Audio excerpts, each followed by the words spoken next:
James Bond actor Daniel Craig says his children won't be receiving his multi-million-dollar fortune.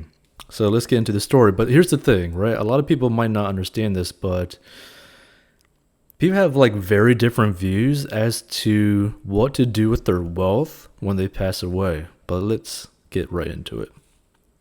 So Daniel Craig may command 8-figure Hollywood paychecks, including a reported $25 million to reprise the role James Bond in the upcoming No Time to Die, and a reported $100 million to appear in the sequels to 2019's Knives Out. But the 53-year-old actor isn't planning on sharing much of it with his children. In the most recent issue of Candace magazine, Craig detailed his philosophy on inheritance, saying he doesn't plan to have much money left to give his children by the time he dies. Isn't there an old adage that if you die a rich person, you've failed? Craig said in an interview, according to the Times of London. I think Andrew Carnegie gave away what in today's money would be about $11 billion, which shows how rich he was, because I'll bet he kept some of it too. But here's the thing, right? To comment on that side. It doesn't really matter how much money you make. It matters how much money you keep. And it matters how much money does your money end up making you, right? Because this is the thing. Yeah, technically anyone can go out there, end up making a lot of money, spend all of their money, and literally leave nothing for their kids, right? And they have the freedom of choice to go and do that. The only thing is, if you want to leave down like a legacy, wouldn't you want to create basically generational wealth so that your kids' kids, and your kids' kids could have money?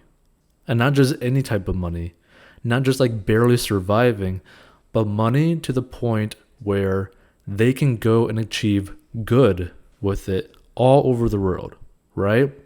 I would probably try to like view it like this, right? I think it would be a great idea to end up building generational wealth to the point where also within the will that it's structured almost like, jokes aside, like a virus for good that ends up spreading all over the place, right? Where like every time you end up having more and more descendants, you could end up spreading that for more good, right? They could be involved with more charities, be involved with more like building up, less well-off areas, right? Depending on what's actually important to you or not. Potentially fund like more like cancer research, maybe build like businesses that will continuously fund cancer research. So there's different things to really think about when it comes to generational wealth, inheritance, all that kind of stuff, right? Now, you don't want to have like money and just like give it to a kid, like your kid, and they end up just basically destroying themselves, if not worse, killing themselves, right? Like if your kid has like a drug problem, you don't give them money because they're just going to off themselves with massive amounts of drugs, right? So that's something to also think about as well. But in just a pure like inheritance standpoint, you should create something for the rest of your generations, right? You don't have to, but you should. So Craig says that he finds it distasteful to leave heirs massive amounts of money. He has 2 children, a 29-year-old daughter and a 2-year-old daughter. His wife, actor Rachel Weisz, also has a teenage son. My philosophy is to get rid of it or give it away before you go, Craig said. So a representative for Craig did not immediately respond to CNBC make its request for comment. The Hollywood star is far from the first person to publicly declare that their children would not be receiving a significant portion of their wealth, so investor Warren Buffett, whose fortune sits at more than $100 billion, recently reiterated his long-held belief that his incomprehensible net worth would be better spent going toward philanthropic causes than into his kids' investment portfolios.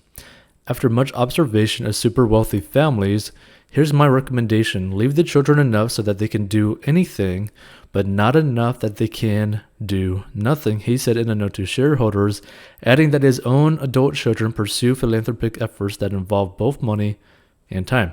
See, this is something that I 100% agree with, right? If you structure your basically inheritance in a way where you basically give your kids opportunities to like a unlimited degree, but also so that they can't just rely on it for like the rest of their life and basically be a hedge fund baby, I think that's ideal, right? But also, what people don't really understand, you could always structure your will or your trust, right, to where it's basically an automated thing, right? Where you could pretty much have things, if you structure things in a business type of way, and like the trust is like the ownership of the whole thing. I guess the best way to explain it, right, is you should basically trust you should build up your inheritance plan basically the way that Rolex, the company, is actually structured, because Rolex is a trust, right? And it is literally basically able to operate automatically without the owners ever really, having a hand in it, right? And it's been able to do this for years and years and years and years, right? So I believe that's probably the best way to really structure your inheritance, your will, your trust, right? To where your company or whatever that's making you all this money can still operate and still make as much money as possible, but still be automated in how much money it gives out to owners, potentially your kids, and also to its goals. Like, let's say that, you've always had a passion to help fight cancer, right? So your main source of income, potentially from your business, is structured in a way that is going to produce as much money as possible and put a percentage of it towards cancer research constantly, every year, right? You could do something like that. You could structure something like that, and you want something to be able to last basically forever. So that's something to really think about, instead of just, saying like, oh no, I'm not going to leave any of my kids any amount of money at all. And basically, screw them. They shouldn't make any money. They shouldn't have any money. I think that's the wrong way to really go about and thinking about it. Because here's the thing. If you love your family members, your kids, whatever kind of stuff, right? And if you actually have like things in life that you actually really care about that you maybe want to change, why wouldn't you structure your money to go and work on those things, because they're that important to you even after you pass away, right? Because there's nothing stopping, let's say that he really cares about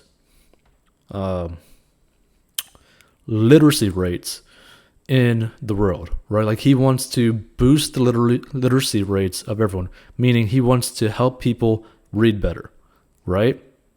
All over the world, right?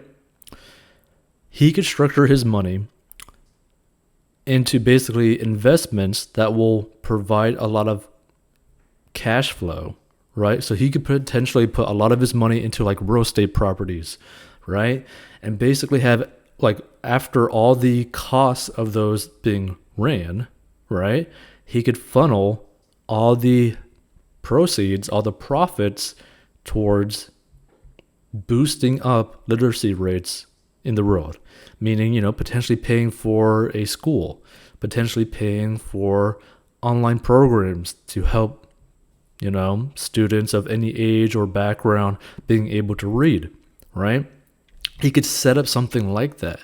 So I really don't like when people end up making a lot of money, basically saying, oh yeah, I'm just going to spend everything, or I'm just going to give away everything. No, like if you really cared about something enough, you want to be able to try to help that program or plan constantly, forever, for an eternity, right?